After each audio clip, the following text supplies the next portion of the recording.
السلام علیکم ورحمۃ اللہ وبرکاتہ۔ ناظرین، امسال جولائی کے تیسرے ہفتے میں انشاءاللہ مناسک حج ادا کیے جائیں گے۔ ہندوستان کی اگر بات کریں تو یہاں درخواستیں جمع کرائی گئی ہیں۔ ہاں، یہ ضرور ہے کہ اس بار حج کے بہت مہنگے ہو جانے اور غیر یقینی صورتحال کی وجہ سے درخواستیں بہت کم آئی ہیں۔ البتہ حج کمیٹی آف انڈیا نے امید ضرور جتائی ہے کہ حج ضرور ہوگا انشاءاللہ۔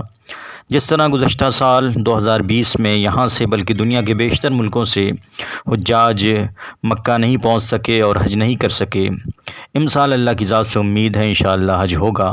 لیکن تازہ اطلاعات یہ ہیں جو تشویشناک بھی ہیں، وہ اطلاعات یہ ہیں کہ ابھی کل یعنی منگل کے روز وہاں کورونا وائرس کے 310 نئے معاملوں اور 4 اموات کی سعودی وزارت صحت نے اطلاع دی ہے۔ یہ بہت تشویشناک خبر ہے۔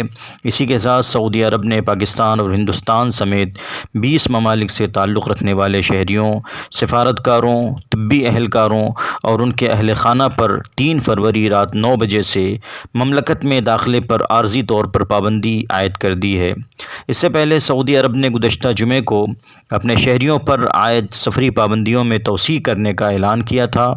اس نے کہا تھا کہ کورونا وائرس کو پھیلنے سے روکنے کے لیے اقدامات کے تحت 31 مارچ کے بجائے 17 مئی کو اپنی فضائی، بری اور بحری سرحدیں دوبارہ کھولے گا۔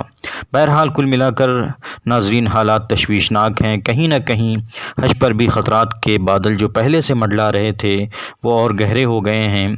بس اللہ خیر کرے، اللہ سے دعا ہے حالات جلد از جلد نارمل ہو جائیں اور سعودی کی طرف سے 2021 کے حج کی آخری گائیڈ لائن خوشخبریوں کے ساتھ آ جائے۔ ناظرین، یہ وقت دعا اور استغفار کا ہے، اپنے محاسبے کا ہے کہ ہم کیسے گنہگار ہیں کہ حرم کے دروازے بھی ہم پر بند ہیں۔